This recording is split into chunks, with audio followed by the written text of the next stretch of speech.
Hello दोस्तों, मैं लवलेश श्रीवास फिर से एक बार लवलेश मेस में आपका स्वागत करता हूं। दोस्तों, आज के क्लास में हम अमीन पटवारी के लिए कुछ बेहतरीन चुनिंदा सवाल को देखने वाले हैं जो आपके एग्जाम के पैटर्न के हुबहू है। और ये मान लीजिएगा कि ये इतना बेहतरीन मैं आज का सवाल लेकर आया हूं जो आपके एग्जाम के लिए बहुत ज्यादा हेल्पफुल होने वाला है। क्लियर दोस्तों? इसके अतिरिक्त ये हमारे जो एप्लीकेशन है इसमें आपको टेस्ट सीरीज है ना, और ये जो क्लास है आपके मैथ्स रीजनिंग और कंप्यूटर का, ये आपको एप्लीकेशन जब इंस्टॉल करोगे आपके पास सीजी मैथोलॉजी इसमें उपलब्ध हो जाएगा। चाहो तो आप ज्वाइन कर सकते हो। और हाँ, पीडीएफ के लिए हमारे व्हाट्सएप नंबर है ना, ये इसके जरिए आप ये जो मैथ्स रीजनिंग जो भी पीडीएफ है ये आपको मिल जाएगा। क्लियर है? तो आज के हम क्लास की ओर बढ़ते हैं कुछ बेहतरीन सवाल के साथ।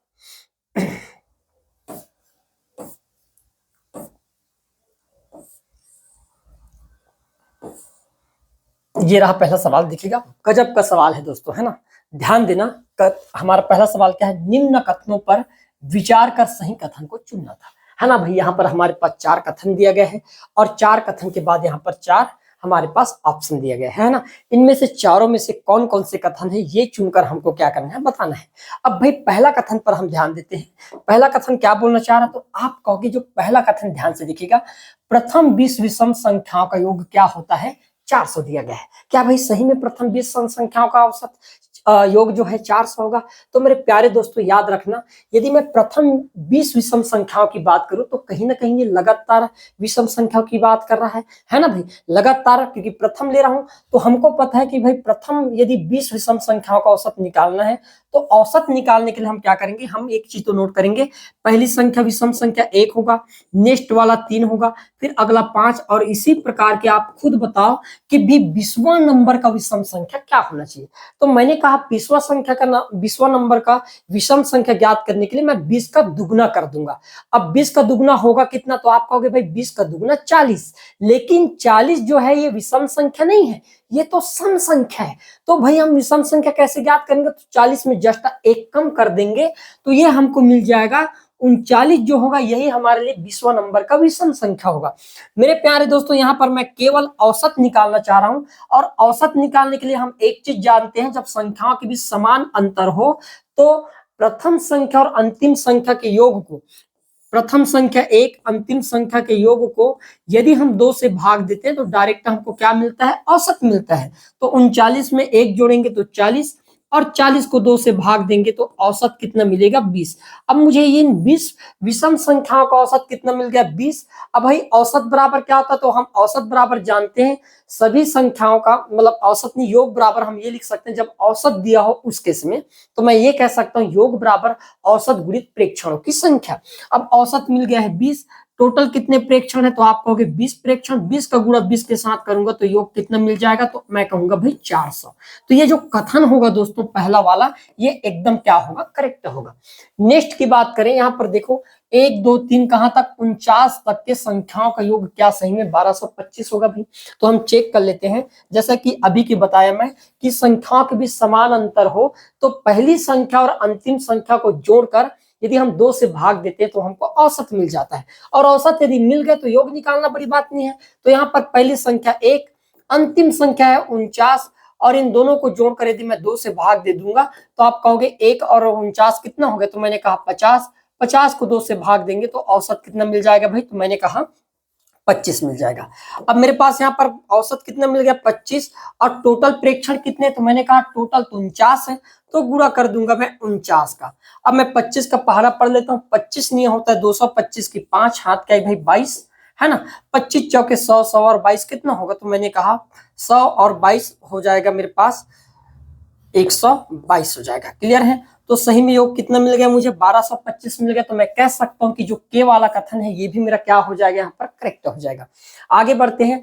प्रथम 148 सम संख्याओं का औसत और प्रथम 129 विषम संख्याओं के बीच, औसत के बीच 20 का अंतर होगा। तो मेरे प्यारे दोस्तों एक चीज याद रखना, जब संख्या चाहे सम संख्या की बात हो तो औसत कैसे निकालेंगे? तो याद रखना सम संख्या का औसत जो होता है, यदि n है तो वहां पर औसत एक जोड़कर निकाल दिया जाता है। 148 है तो औसत कितना होगा? 148 में मैं एक जोड़ दूंगा तो औसत कितना मिल जाएगा? 149। यदि मैं विषम संख्या की बात करूं तो विषम संख्याओं का औसत जितना रहता है वही रहता है भाई। यदि 129 दिया गया है तो 129 इसका क्या होगा, मैंने कहा औसत हो जाएगा भाई। तो 149 और 129 में अंतर करेंगे तो कितने का अंतर होगा, 20 का। तो मैं कह सकता हूं कि एल वाला कथन भी मेरा क्या होगा, करेक्ट हो जाएगा। आगे प्रथम लगातार 29 सम संख्याओं का औसत और संख्याओं का योग 812 होगा बोला गया है। कितने का, 812 होगा बोला गया। तो मैं ये चेक कर लेता हूं भाई। मैंने कहा भाई यहाँ पर यदि लगातार की बात करें तो 29 संख्या लेना है, तो हम क्या करेंगे, पहला संख्या 2, अंतिम फिर अगला संख्या 4, फिर अगला 6 और इसी प्रकार के आगे बढ़ेंगे तो 29वां नंबर का सम संख्या क्या होगा, तो आप कहोगे 29 का दुगना कर दूंगा तो 58 होगा भाई। क्लियर है। और मुझे क्या निकालना है, तो मैं कहूंगा यहाँ पर औसत निकाल लेता हूँ सबसे पहले। तो मैंने कहा ये 2 पहली संख्या, अंतिम संख्या मेरे पास कितना हो जाएगा, तो आप कहोगे 58 और इन दोनों को जोड़कर किससे भाग देना है, 2 से। तो 58 और 2 60 और 60 का गुणा 2 के साथ करेंगे तो आ जाएगा 30। अब 30 में 0 है, 0 का किसी भी अंक के साथ करोगे तो रिजल्ट 0 आना चाहिए, लेकिन यहाँ पर 2 है इसलिए ये वाला कथन क्या होगा, गलत हो जाएगा। तो यहाँ पर कौन सा सही है भाई, तो मैंने कहा जे सही है, के सही है और एल सही है। तो इस हिसाब से देखें तो ऑप्शन नंबर जो डी होगा दोस्तों, ये मेरा क्या हो जाएगा, यहाँ पर एकदम करेक्ट आंसर होने वाला है। आए भी मजा, ठीक है। आगे बढ़ते हैं, देखो अगला सवाल। फिर देखो ये गजब का सवाल है, बार बार इस प्रकार के सवाल आपसे पूछा जा रहा है और हम सवालों को ध्यान नहीं दे रहा है। ध्यान देना है, क्या बोला है सवाल, ठीक है। बोला गया कि 6 सेंटीमीटर भुजा वाले एक समबाहु त्रिभुज का क्षेत्रफल ज्ञात करने के चरण को आपको क्या करना है, चुनना है भाई। यदि मैं एक समबाहु त्रिभुज बना दूं, अब समबाहु त्रिभुज क्या होता है, तो आप कहोगे समबाहु त्रिभुज ऐसे त्रिभुज को बोला जाता है जिसके सभी भुजा आपस में क्या होते हैं, बराबर होते हैं। ये हमने देखे सभी भुजा एक ही बराबर है। क्लियर है भाई।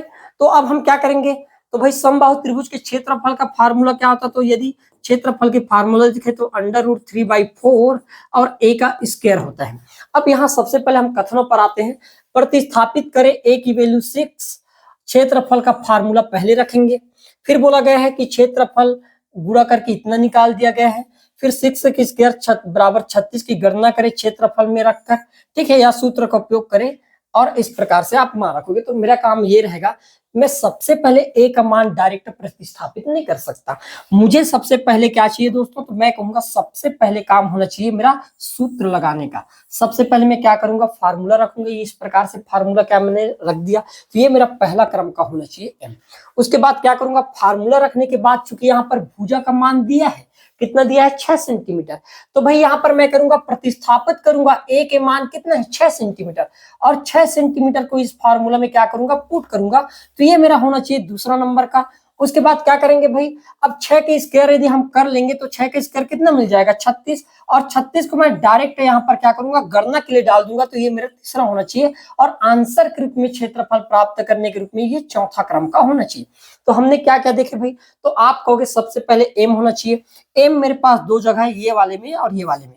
एम के बाद क्या आना चाहिए, तो मैंने कहा जे आना चाहिए। यहाँ पर जे है तो करेक्ट आंसर क्या होगा, ऑप्शन नंबर जो बी होगा, ये हमारा यहाँ पर दोस्तों क्या हो जाएगा, राइट आंसर हो जाएगा। क्लियर है भाई, आगे बढ़े, ठीक है। देखिएगा अगला सवाल। फिर निम्नलिखित में से सही कथन को हमको क्या करना है, चुनकर बताना है।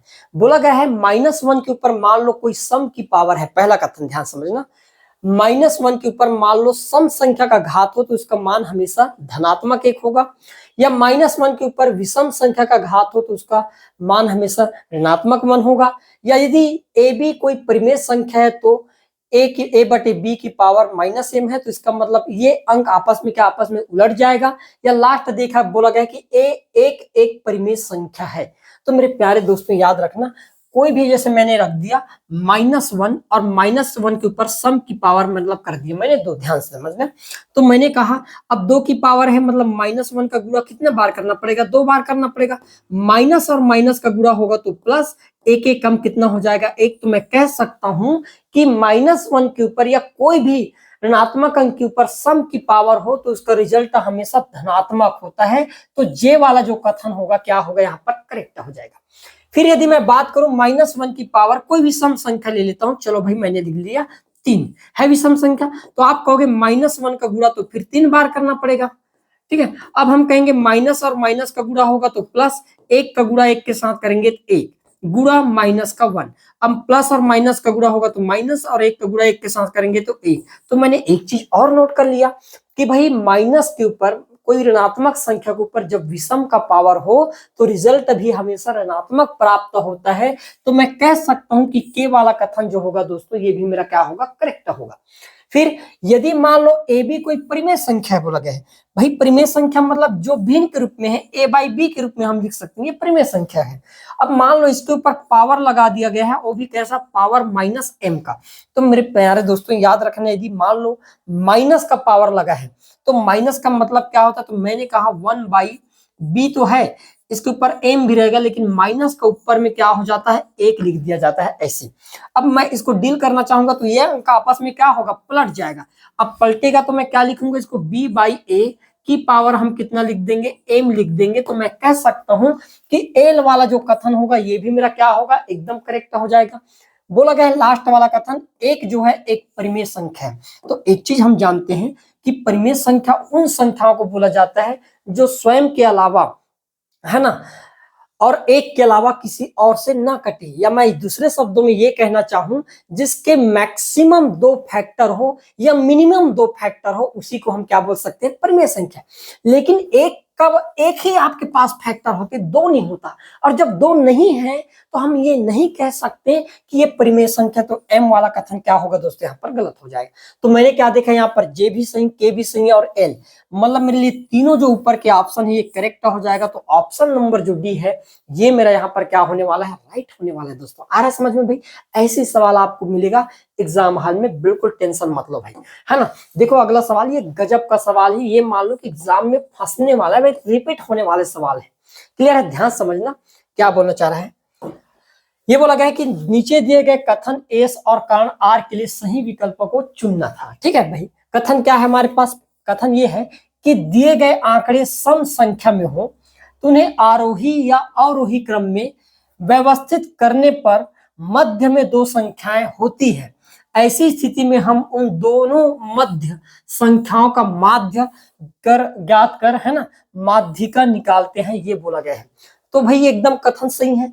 जब भी हमारे हमको माध्यिका निकालना रहता तो हम सबसे पहले क्या काम करते हैं भाई, अवरोही या आरोही क्रम में लिखने का काम करते हैं। यही बात है भाई, अवरोही या आरोही क्रम में हम क्या करते हैं, लिखने का काम करते हैं। लिखने के बाद हम देखते हैं कि यदि मान लो जैसे मेरे पास कोई सम संख्या का आंकड़ा दे दिया है 2, 4, 6 और 8 इस प्रकार से, तो मैंने कहा कि मध्य में आने वाले कौन कौन से संख्या हैं, तो आप कहोगे कि मध्य में आने वाले संख्या हैं ये तो 1 अंक और ये 2 अंक, क्योंकि 1 अंक अकेला नहीं है इसलिए हम क्या करेंगे, 2 अंकों को एक साथ लेंगे।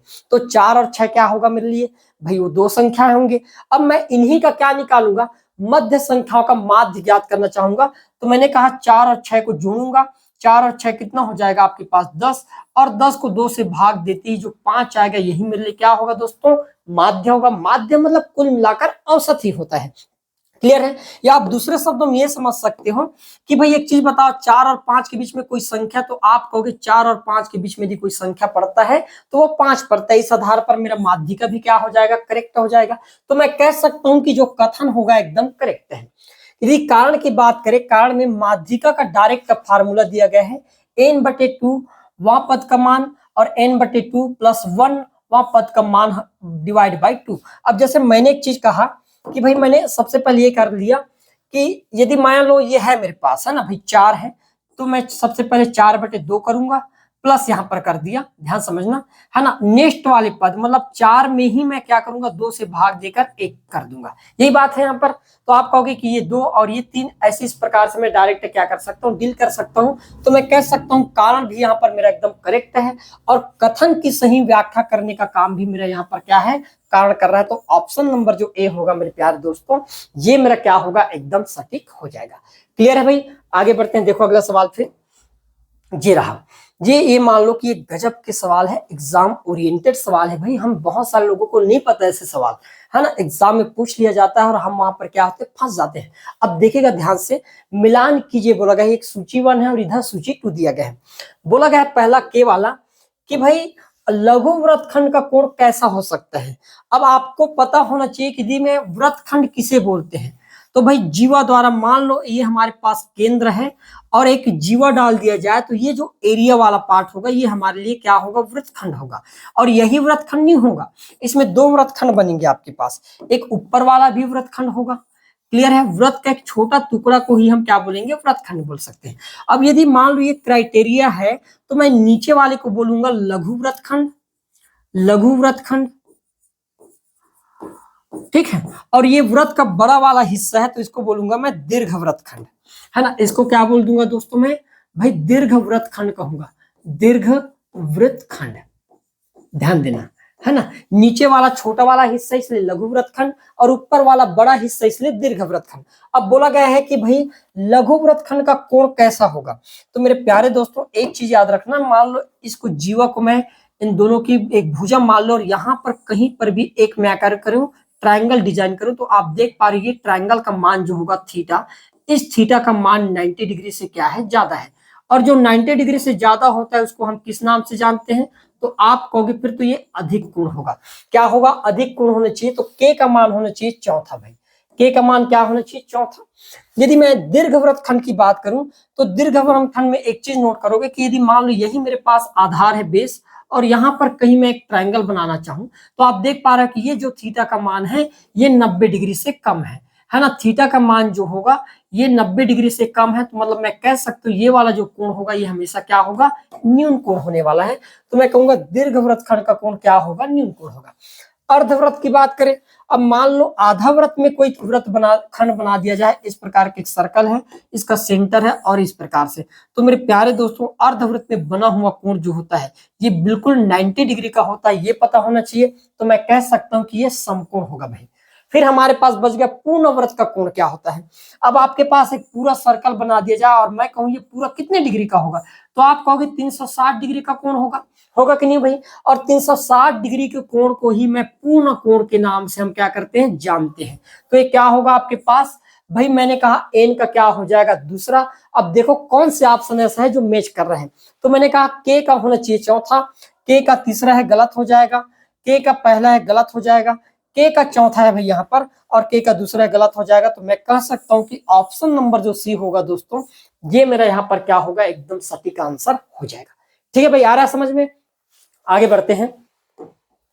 देखो नेक्स्ट सवाल, चक्री चतुर्भुज के संबंध में कौन सा कथन सत्य है? ये बोला गया है। अब चक्री चतुर्भुज होता क्या है? तो मेरे प्यारे दोस्तों एक चीज याद रखना, चक्री चतुर्भुज उस चतुर्भुज को बोलते हैं जो किसी सर्कल के अंदर बना होता है ना। यदि मैं सर्कल के अंदर इस प्रकार से एक चतुर्भुज बना दूं तो ये मैं कह सकता हूं कि ये जो चतुर्भुज होगा इसको मैं क्या कहूंगा? चक्री चतुर्भुज के नाम से हम क्या करेंगे? जानेंगे। मतलब सर्कल के अंदर में निहित कोई चतुर्भुज को ही हम क्या बोलते हैं? चक्री चतुर्भुज बोलते हैं। अब बोला गया है उत्कीर्ण चतुर्भुज की 4 भुजाएं, वृत्त की 4 जीवाएं हैं। तो एक चीज बताओ, यदि मैं ये बात कहूं कि पहला कथन ये बोला गया है कि उत्कीर्ण चतुर्भुज की 4 भुजाएं, वृत्त की 4 जीवाएं हैं, तो मैं कह सकता हूं भाई इसकी एक भुजा ये भी आपके पास वृत्त के लिए जीवा है, ये वाली भुजा भी आपके लिए वृत्त की जीवा है, ये वाली भुजा भी वृत्त की जीवा है और ये वाले वृत्त की भी जीवा है। तो मैं कह सकता हूं कि ये वाला कथन जो होगा एकदम करेक्ट होगा। आगे बढ़े, चक्री चतुर्भुज की चारों भुजाओं के लंबवत समद्विभाजक केंद्र पर मिलते हैं। अब ये लंबवत समद्विभाजक क्या होता है भाई? मतलब परपेंडिकुलर बाइसेक्टर का मतलब ये है कि भाई भुजा को 2 इक्वल पार्टों में तो बांटे, साथ में यहाँ पर कितने डिग्री का कोण बनाए? 90 डिग्री का कोण बनाए और इसको 2 इक्वल पार्ट में बांट दे तो उसको बोला जाता है लंबवत कोण समद्विभाजक, है ना। लंबवत समद्विभाजक बोलेंगे। क्लियर है? उसी प्रकार यदि इस वाले भुजा को भी लंबवत काटने की कोशिश करूं तो ये भी इस प्रकार से कटेगा, 90 डिग्री का कोण बनाएगा, साथ में इस भुजा को 2 बराबर भागों में बांट देगा। उसी प्रकार नेक्स्ट वाले की बात करूं, ये वाली भुजा की बात करूं तो ये भी आपके पास क्या होगा? कुछ इस प्रकार से होगा, 90 डिग्री का कोण बनाएगा और ये वाली भुजा को इक्वल पार्ट में बांट देगा। ठीक है, फिर हम बात करें एक और हमारे पास बच गया, ये वाला कलर में लेते हैं ना। यदि मान लो यहाँ पर भी हम इस प्रकार से खींचे तो ये 90 डिग्री का कोण बनाएगा यहाँ पर और इक्वल पार्ट में क्या करेगा? बांटने का काम करेगा और साथ में 90 डिग्री का कोण बनाएगा। तो ये तीनों जिस बिंदु पर मिले ये बिंदु क्या है? वृत्त की केंद्र है। क्या है? वृत्त का केंद्र है। तो मैं कह सकता हूं भाई कि ये जो के वाला कथन होगा ये भी मेरा एकदम क्या होगा? करेक्ट होगा। आए भी समझ में? ये ऐसे सवाल बनेंगे, बिल्कुल धैर्यपूर्वक सवालों को क्या करना है? बनाना है। फिर बोला गया सम्मुख कोणों के एक युग्म का योग, 180 डिग्री होता है बोला गया है। मतलब मैं एक चीज बोलना चाहूँ कि मान लो एक मेरे पास सर्कल है और उसमें चक्री चतुर्भुज इस प्रकार से मैंने क्या कर दिया, बना दिया है। तो सम्मुख कोण मतलब क्या होता है, यदि ये कोण थीटा है और ये कोण अल्फा है, तो कहने का मतलब है कि यहाँ पर थीटा प्लस अल्फा का मान कितना डिग्री होना चाहिए, 180 डिग्री होना चाहिए। और चक्री चतुर्भुज का डेफिनेशन भी कहता है कि भाई चक्री चतुर्भुज के आमने सामने के कोणों का योग हमेशा कितना होता है, 180 डिग्री का होता है। तो मैं कह सकता हूं कि एल वाला कथन भी क्या हो जाएगा दोस्तों, मेरा करेक्ट हो जाएगा। नेक्स्ट बोला गया है कि चक्री चतुर्भुज में P इंटू क्यू बराबर सम्मुख भुजाओं के गुणनफल का योग, जहां P और Q विकर्ण है बोला गया है। इसको हम कैसे देखेंगे भाई, ध्यान देना।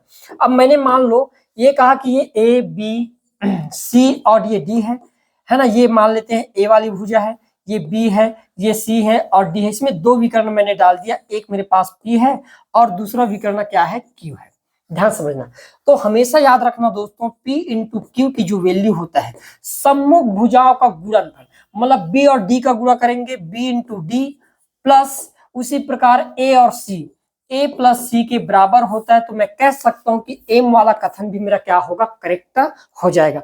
तो हम देखेंगे कि हमारे सभी के सभी ऑप्शन करेक्ट हैं। तो ऑप्शन नंबर जो डी होगा ये हमारा क्या होने वाला है, यहाँ पर राइट आंसर होने वाला है। ऐसे सवाल मिलेंगे, ये मान लो एग्जाम में फंसने वाला है, मोस्ट आईएमपी ये सवाल है भाई, ठीक है, एग्जाम के लिए बना है ये सवाल।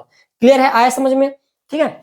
देखें नेक्स्ट सवाल फिर देखो, नीचे दिए गए कथन एस और कारण आर के लिए सही विकल्पों को चुनना था। यदि बोला गया है कि यदि एबीसी पूर्ण संख्या है, पूर्ण संख्या मतलब जो अपने आप में पूर्ण हो, है ना भाई। जैसे कोई संख्या दशमलव में आ गया 2.34, तो मैं इसको पूर्ण नहीं बोल सकता। 2.5 को मैं पूर्ण नहीं बोल सकता, क्यों भाई, क्योंकि वो पूरा नहीं है, अधूरा है, वो ढाई है वो, है ना भाई। पूरा मतलब जिसके कोई भी टुकड़ा इधर उधर ना हो, उसको हम क्या बोलेंगे, पूर्ण संख्या। मतलब जो दशमलव में ना हो ना ही भिन्न हो, उन संख्याओं को हम पूर्ण संख्या बोलते हैं।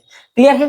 तो यहाँ पर बोला गया कि यदि ए बी सी पूर्ण संख्याएं हो, तो यहाँ पर एक दिया गया है ए, उसके बाद बी प्लस माइनस सी इक्वल ए इंटू बी प्लस माइनस ए इंटू सी, ये बोला गया है। ठीक है भाई, होता है। तो भाई सिंपल सी बात है। यदि मैं ये कहूं कि भाई सिंपल देखना, यहाँ पर आप एक चीज करो कि सबसे पहले ए का गुणा बी के साथ करोगे तो ए इंटू क्या होगा, बी, उसके बाद प्लस हो सकता है चिन्ह, माइनस हो सकता है। अब ए का गुणा मैं सी के साथ करूंगा तो ये हो जाएगा ए इंटू सी। यही डेटा को सामने क्या किया गया है, यहाँ पर एक्सप्लेन किया गया है दोस्तों।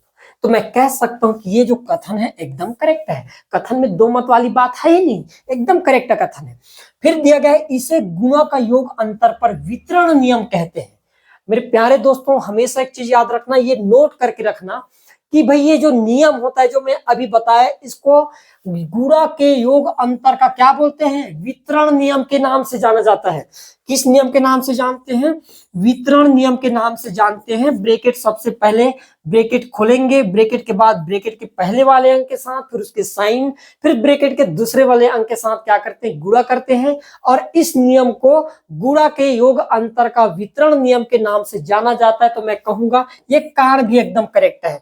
तो मैं कह सकता हूं कथन और कारण जो होगा ये दोनों सही है, और कथन की सही व्याख्या करने का काम भी ये कारण कर रहा है। क्लियर है भाई, आया समझ में। ऐसे ऐसे सवाल आपको देखने को मिलेगा। क्लियर है, आगे बढ़ते हैं। देखो अगला सवाल फिर जी, मिलान करके आपको बताना था। ये सूची 1 और ये सूची 2 दिया गया है। इधर ए अनुपात बी अनुपात सी है और इधर साइड 1/a अनुपात 1/b अनुपात 1/c दिया गया है। अब आपको मिलान करके बताना था। तो मैंने एक चीज नोट किया, यहां पर ध्यान देना। यदि मैं ये कहूं कि a अनुपात b अनुपात c की वैल्यू मैं क्या रखना चाहता हूं, 1:2:3, ध्यान समझना। अब इसी डाटा को मैं पुट करना चाहता हूं क्या, 1/a अनुपात 1/b अनुपात 1/c के रूप में। तो आप कैसे पुट करोगे, तो भाई मैं a का मान यहाँ पर मुझे मिल गया है। a का मान कितना है, a का मान 1, b का मान 2 और c का मान कितना दिया है, 3। तो मैं रख देना चाहता हूँ a का मान 1 है, अनुपात b का मान कितना है, तो 2, और अनुपात सी का मान कितना है, तो आप कहोगे 3। नीचे वाले का क्या निकाला जाता है, एलसीएम। तो 2 और 3 का एलसीएम कितना हो जाएगा, तो 2 और 3 का एलसीएम हो जाएगा भाई 6। ध्यान देना। अब 6 को गुणा कर दूंगा 1/1 अनुपात 1/2 में फिर से 6 का ही गुणा कर दूंगा, अनुपात 1/3 में भी मैं 6 का गुणा कर दूंगा। तो आप देख पाओगे यहाँ पर ये एक एकम एक, एक छक्के 6 तो 6 आ गया, अनुपात 2 एकम 2, 2 तिया 6 तो यहाँ पर 3 आ गया, अनुपात 3 एकम 3 और 3 दूनी 6 तो ये कितना आ गया 2 आ गया। तो आप देख पाओगे कि वैल्यू कितना होना चाहिए 6 अनुपात 3 अनुपात 2। तो मैं कह सकता हूँ के का क्या होगा भाई यहाँ पर चौथा वाला करेक्ट हो जाएगा। क्लियर है। अब हम देखेंगे के का चौथा कहां पर है, तो मैंने कहा के का चौथा यहां पर है और बाकी कहीं जगह पर नहीं है। आप दिल कर लेना, सवाल को बनाकर देख लेना है भाई, पीडीएफ मिल जाएगा, पीडीएफ में आपको दिया रहेगा, सभी डेटाओं को आप पुट करके रखना, पुट करने के बाद जो डेटा आएगा आप खुद यहाँ पर मिलान करके देखना कि क्या सही है या गलत है। क्लियर है, आए समझ में। ऐसे सवाल मिलेंगे आपको, है ना, ये है सवाल का लेवल, है ना। कुछ भी लुट्टू पुट्टू मत पढ़ो आप लोग, है ना, एग्जाम ओरिएंटेड पढ़ना है, तब जाके एग्जाम क्या होगा क्रैक होगा भाई। क्लियर है, आगे बढ़ते हैं। देखो अगला सवाल फिर, ये निम्नलिखित में से कौन 320 के गुणनखंड है, फैक्टर आपसे पूछ दिया गया है भाई। क्या 64 है, 128 48 है या 96 है। तो हमने कहे कि फैक्टर, हमको तो फैक्टर ज्ञात करना है ना भाई। तो हम फैक्टर कैसे ज्ञात करेंगे, तो मैंने एक चीज कहा कि 332 यदि मैं तोड़ना चाहूं, ध्यान देना, 332 को यदि मैं तोड़ना चाहूं तो एक चीज तो नोट कर लिया कि भाई ये पहले तो 32 गुणा 10 होगा, मानते हो। एक चीज और नोट कर लिया कि भाई 32 तो ठीक है, 10 भी टूट जाएगा क्या 2 गुणा 5 में। क्लियर है। अब मैंने एक चीज नोट किया दोस्तों, ध्यान समझना कि भाई 5 जो है यहाँ पर किसी भी अंक में 5 से कटने वाले डेटा तो नहीं है ना। तो मैं 5 को यहीं पर खारिज कर दिया, खत्म। अब क्या बच गया मेरे पास, 32 और 2 का गुणा कर दूंगा तो हो जाएगा 64 होगा भाई। अब एक ही डाटा है जो 64 के साथ क्या कर सकता है, मैच करा सकता है, वो था हमारे पास जे। बाकी ये तीनों के तीनों मैं ऐसे देख कर क्या कर दूंगा, काट दूंगा, क्योंकि 5 का यूज करने से कभी भी याद रखना कि भाई ये 64 के साथ 320 तो नहीं आने वाला। मान लो आप 128 में भी यदि 5 का गुणा करोगे, 48 में भी 5 का गुणा करोगे या 96 में भी 5 का गुणा करोगे तो आपको देखने को तो नहीं मिलेगा। तो मैं कह सकता हूं कि ये सब के सब गलत है, केवल यहाँ पर जे जो होगा मेरे प्यारे दोस्तों ये करेक्ट आंसर होने वाला है। तो इस प्रकार के आपको सवाल देखने को मिलेगा और अच्छे से तैयारी करते रहिएगा। समय कम है, समय को देखते हुए आपको अच्छे से मेहनत करना है ताकि ज्यादा से ज्यादा स्कोर कर पाओ। यदि आप 45 नंबर में मैथ्स रीजनिंग एप्टीट्यूड वाले पार्ट में यदि 40+ नंबर ले आते हो तो श्योर रहिए कि आपका सिलेक्शन होना तय है ना। क्योंकि बाकी में जो स्कोर कर रहे हैं आप भी उनमें स्कोर करोगे, ऐसा तो नहीं कि जीके नहीं बनेगा आप लोगों से, सबसे बनता है ना भाई, वो बहुत बड़ी चीज नहीं है। लेकिन ये जो सब्जेक्ट होता है मैथ्स, ये स्कोरिंग सब्जेक्ट होता है, इसमें हम ज्यादा से ज्यादा नंबर गेन कर सकते हैं, है ना, बहुत सारे लोगों को हम बीट कर सकते हैं, तो ये बहुत बड़ा फैक्टर बन जाता है। क्लियर है। बाकी हम नेक्स्ट क्लास में बेहतरीन सवालों के साथ फिर मिलेंगे। आज के लिए इतना ही, धन्यवाद।